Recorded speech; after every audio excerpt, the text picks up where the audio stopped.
إن الحمد لله حمدا كثيرا طيبا مباركا فيه نحمده على جزيل نعمائه ونشكره على جميل آلائه. هو الأول والآخر والظاهر والباطن وهو بكل شيء عليم. وأشهد أن لا إله إلا الله وحده لا شريك له، له الملك وله الحمد، يحيي ويميت وهو على كل شيء قدير.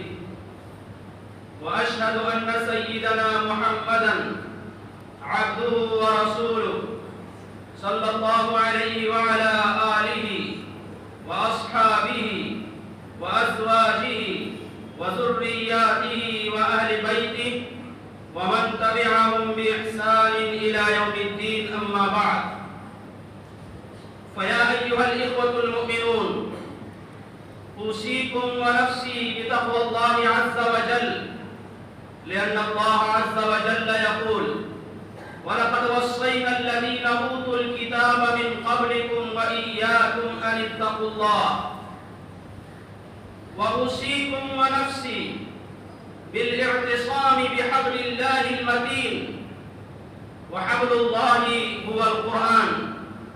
قال الله تعالى: واعتصموا بحبل الله جميعا ولا تفرقوا.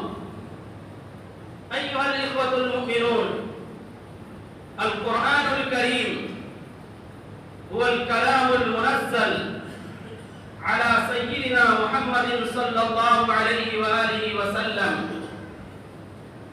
المنقول إلينا بالتواتر، المتعبد بتلاوته، المكتوب في المصحف من أول سورة الفاتحة إلى آخر سورة الناس. ذلك الكتاب لا ريب فيه، نزل به الروح الأمين على سيد المرسلين محمد صلى الله عليه وسلم. فالقرآن الآية البينة والمعجزة الكبرى والدستور الخالد الذي لا يأتيه الباطل من بين يديه ولا من خلفه، تنزيل من حكيم حميد. القرآن ألفاظه فصيحة بليغة، ومعانيه ساطعة وضيئة. القرآن أسلوبه محكم، القرآن نظمه متقن، القرآن سحر الألباب بمعجز بيانه. القرآن إنه بهر العقول بأمثاله وآياته. القرآن إنه أعجز البلغاء والفصحاء من العرب، إنه أخرس الخطباء والشعراء حتى خر أمامه الأئمة للبيان والبلاغة ساجدين، وقالوا بكل صراحة في مدح القرآن: إن له لطلاوة، وإن له لحلاوة، وإن أعلاه لمثمر، وإن أسفله لمهدق، وإنه ليعلو ولا يعلى عليه. أيها الإخوة المؤمنون، وصف الله عز وجل القرآن بصفات ومزايا كثيرة تدل على علو مقامه وسمو معانيه. وإذا استعرضنا أو تتبعنا هذه الصفات لقال من المقام، وقد ألف بعض العلماء في هذا العنوان كتابا: حديث القرآن عن القرآن، يتجاوز 500 صفحة. إن هذا الكتاب يتناول جميع الآيات التي تتحدث عن خصائص القرآن ومزايا القرآن ومحاسن القرآن. وإن السور التي جاءت فيها هذه الآيات إنها 65 سورة. ونذكر هنا عدة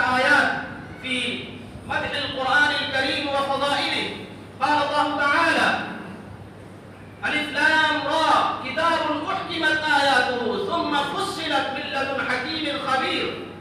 فقال تعالى: إنا أنزلناه قرآنا عربيا لعلكم تعقلون. وقال تعالى: إن هذا القرآن يهدي للتي هي أقوم ويبشر المؤمنين الذين يعملون الصالحات أن لهم أجرا كبيرا. وقال تعالى: الحمد لله الذي أنزل على عبده الكتاب ولم يجعل له عوجا. وقال تعالى: أفلا يتدبرون القرآن ولو كان من عند غير الله لوجدوا فيه اختلافا كثيرا.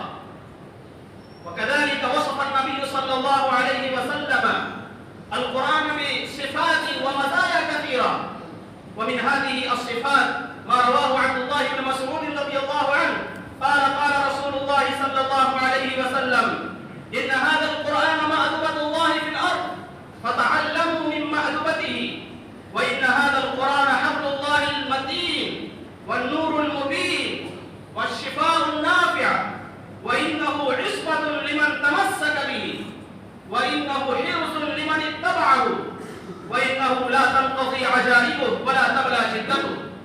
هناك وقفتان: أولا مأدبة الله في الأرض، فالقرآن مأدبة علم وفقه وبصيرة ومأدبة معنوية لا مأدبة طعام وشراب. والوقفة الثانية أن القرآن حبل الله المتين، والحبل هو تمثيل لمن يخشى الوقوع من الأرض من جبل أو من فوق السماوات أو من فوق السقف. فالذي تمسك بالقرآن إنه نجح وأفلح وفاز، والذي تنحى وتنكب عن القرآن إنه رسب وفشل، وإنه ما وجد البغي والمراد. وكذلك النبي صلى الله عليه وآله وسلم أشار إلى هذا المعنى في حديث رواه أبو موسى الخزاعي عن النبي صلى الله عليه وسلم قال: إن هذا القرآن سبب طرف بيد الله عز وجل وطرف بأيديكم فتمسكوا به ولن تهلكوا ولن تبيتوا بعده، أي بعد هذا القرآن لن تهلكوا أبدا.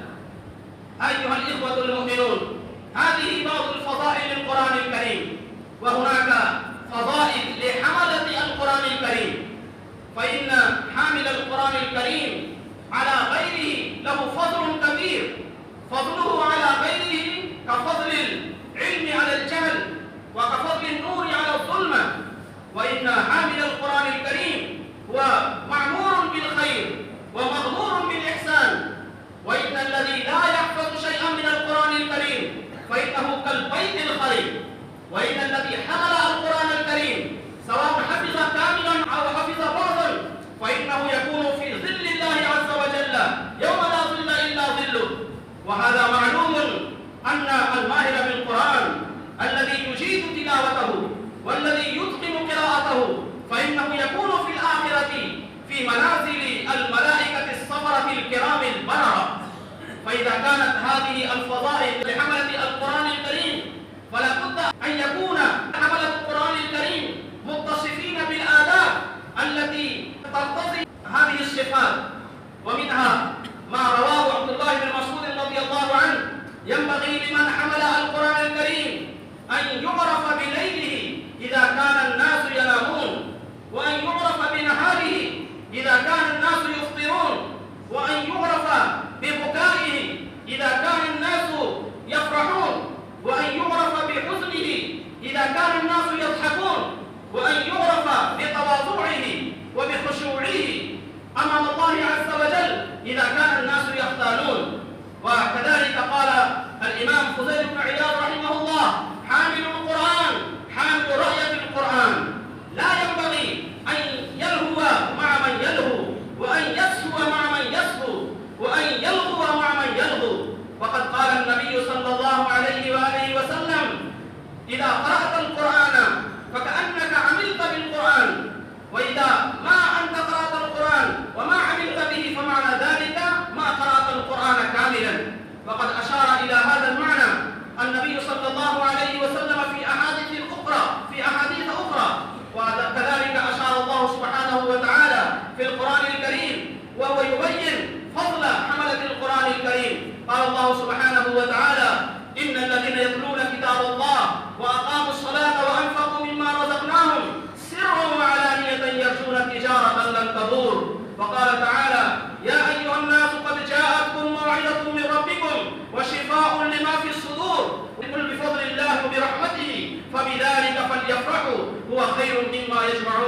أقول هذا وأستغفر الله لي ولكم ولسائر المسلمين من كل ذنب فاستغفروه إنه هو الغفور الرحيم.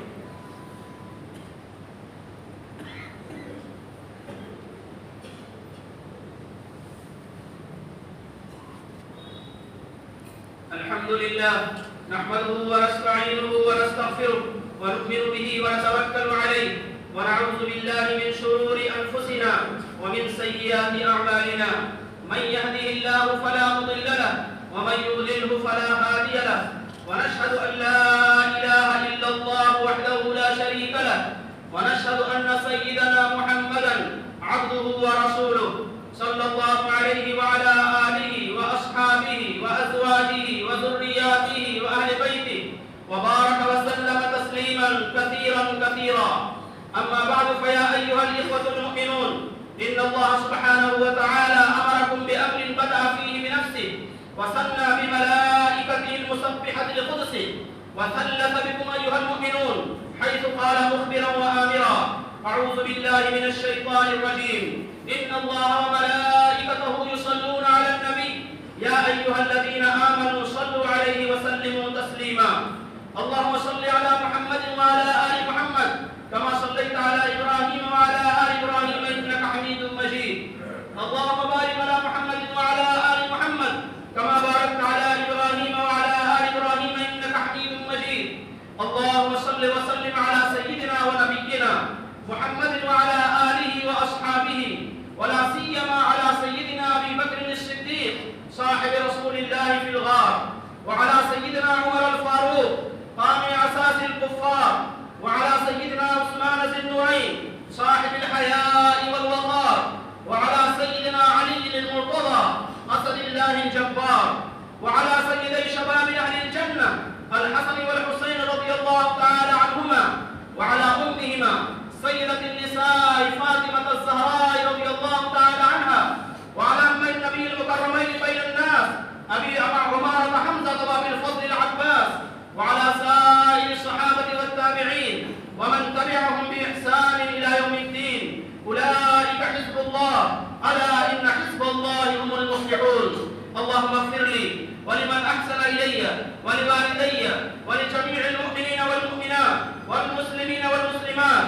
اللهم ألف بين قلوبهم وأصلحهم وأصلح ذات بينهم وانصرهم على عدوك وعدوهم.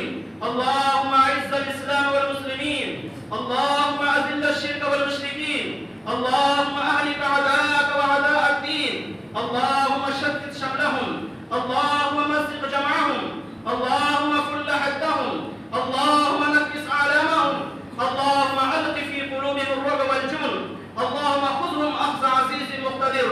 اللهم انصر من نصر بك محمد صلى الله عليه وآله وسلم واجعلنا منهم، واخذل من خذل دين محمد صلى الله عليه وآله وسلم ولا تجعلنا منهم. عباد الله رحمكم الله، إن الله يأمر بالعدل والإحسان وإيتاء ذي القربى وينهى عن الفحشاء والمنكر والبغي يعظكم لعلكم تذكرون. اذكروا الله العلي العظيم يذكركم وادعوه يستجب لكم واشكروا نعمه يزدكم ولذكر الله تعالى أعلى وأولى وأجل وأتم وأهم وأكبر والله يعلم ما تصنعون.